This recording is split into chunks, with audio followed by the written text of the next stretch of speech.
As Moroni finished his father's record, he quoted a commission from the Savior to his Nephite disciples to go into all the world preaching the gospel, and promising that those who believe and are baptized will be saved. The Savior also promised that signs such as casting out devils, speaking in tongues, and miraculously not being harmed in dangerous situations would accompany those who believed.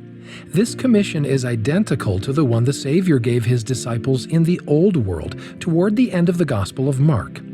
However, some of the earliest and most reliable New Testament manuscripts are missing the final verses of Mark.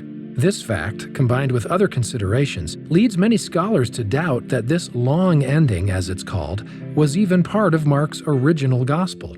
But before jumping to conclusions about the authenticity of this passage in both the Gospel of Mark and the Book of Mormon, there are several considerations to keep in mind. First, recently several scholars have argued that the so-called long ending of Mark is an authentic part of Mark's Gospel. These scholars draw on many early New Testament manuscripts and a wide array of additional evidence to make a compelling case for including the final verses of Mark as part of his original Gospel. Second, based on early Christian sources, other scholars believe that even though this account of the Savior's post-resurrection visits and teachings was not part of Mark's Gospel, it still preserves authentic words and teachings of Jesus Christ. Finally, some scholars believe that if the long ending is not original to Mark, there must be an alternative lost ending of Mark's Gospel.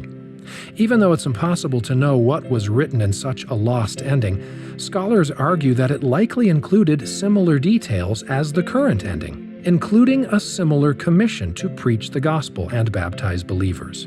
Whatever option turns out to be true, each possibility shows that it's likely the words of the Savior reported in Mark 16:15-18 accurately represents the Savior's commission to his Old World disciples. It therefore comes as no surprise that he would have given a similar commission to his Nephite disciples, as reported by Moroni.